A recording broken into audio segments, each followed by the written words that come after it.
Hello everyone, আশা করি সবাই ভালো আছেন। এই ভিডিওতে আমরা পাইথন দিয়ে ইফ এলস স্টেটমেন্ট দেখব। শুরু করা যাক। এটার জন্য আমরা প্রথম দুইটা ভেরিয়েবল ধরে নিই, যেমন a = ধরলাম 15 আর b = ধরলাম 30। এখন ধরেন আমরা চাচ্ছি যখন a b থেকে বড় হবে তখন সে প্রিন্ট করবে a > b, আর যখন b a থেকে বড় হবে তখন প্রিন্ট করবে b > a। এটার জন্য আমরা ইফ স্টেটমেন্ট লিখতে পারি, যেমন ইফ a > b, যদি a b থেকে বড় হয় তাহলে সে প্রিন্ট করবে a is greater than b। এখন অথবা যদি b greater than a হয় তাহলে else সে প্রিন্ট করবে print greater than a। এখন দেখুন এই যে স্টেটমেন্টটা লিখলাম, এটাতে বোঝাই হচ্ছে যখন a b থেকে বড় হবে তখন সে প্রিন্ট করবে a greater than b, এবং a যদি b থেকে বড় না হয় তাহলে অবশ্যই আমরা জানি কি a থেকে বড় হবে। এখন যদি কোডটা রান করি তাহলে দেখি আমাকে কি দেখায়। দেখুন আমাকে দেখাচ্ছে b is greater than a। আমরা যদি একটু দেখি যে এখানে b হচ্ছে 30, a হচ্ছে 15, এর মানে b কি a থেকে বড়। এখন একটু চিন্তা করুন যে কখনো যদি এরকম হয় যে a আর b সমান হয়ে গেছে, ধরুন a ও হচ্ছে 15, b কে আমি 15 করে দিলাম।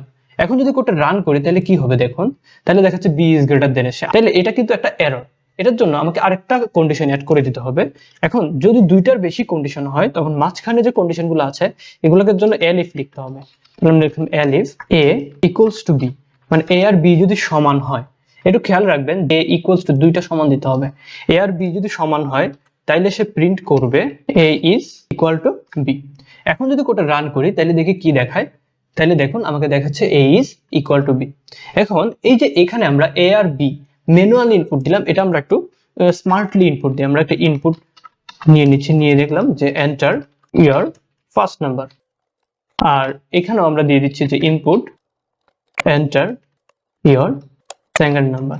এখন এই কোডটা যদি আমরা রান করি, রান করার পর a আর b ইনপুট দেওয়ার পর একটু এরর দেখাবে। দেখি আমাদেরকে এররটা কিভাবে কিরকম দেখায়।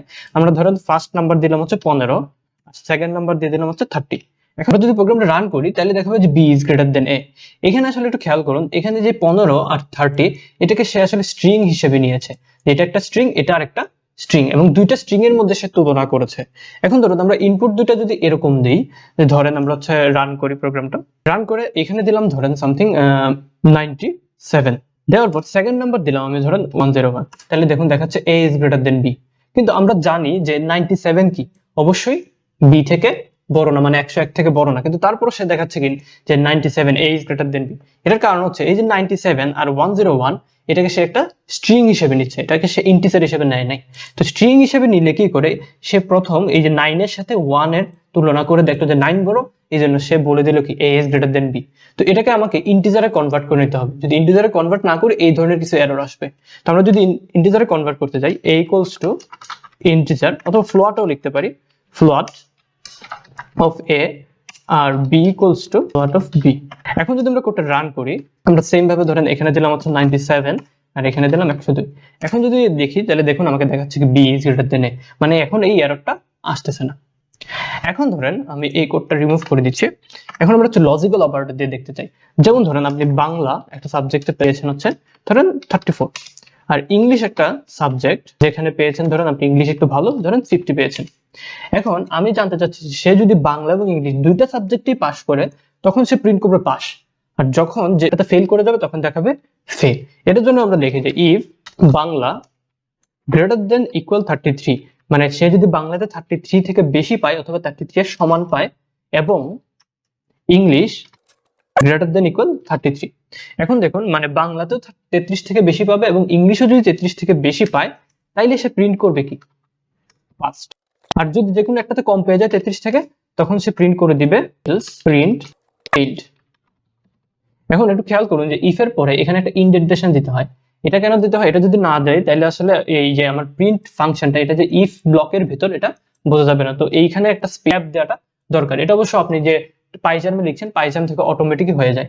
এখন যদি আমরা কোডটা রান করি তাহলে দেখি কি হয়।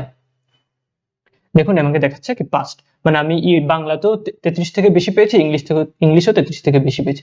এখন ধরেন আমি বাংলাতে ফেল করে গেলাম, দেখি সে আমাকে ফেল দেখায় কিনা। আমি যদি কোডটা রান করি তাহলে দেখুন আমাকে দেখাচ্ছে ফেল। এখন এই যে লিখলাম বাংলা গ্রেটার দেন ইকুয়াল 33 এবং ইংলিশ গ্রেটার দেন ইকুয়াল 33, এটাকে যদি আমরা একটা নট অপারেটর দিয়ে লিখি যে সে বাংলাতে 33 অপেক্ষা বেশি পাবে কিন্তু ইংলিশে, ধরুন এটাকে আমরা একটু চেঞ্জ করে দিচ্ছি, আমরা স্মলার দেন বানাই দিচ্ছি।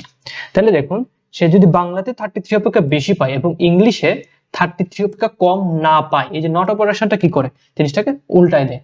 উল্টায়, এখন ধরেন এখানে আমি আবার 34 করে দিচ্ছি, কোডটা রান করি, তাহলে দেখুন সে দেখাবে পাস্ট। যদি একটা ফেল করে যায়, ধরেন এখানে 10 করে দিলাম, ফেল করলে দেখাবে যে সে কি ফেল করেছে। এখন আরেকটা লজিক্যাল অপারেটর আছে যেটাকে বলি আমরা অর অপারেটর।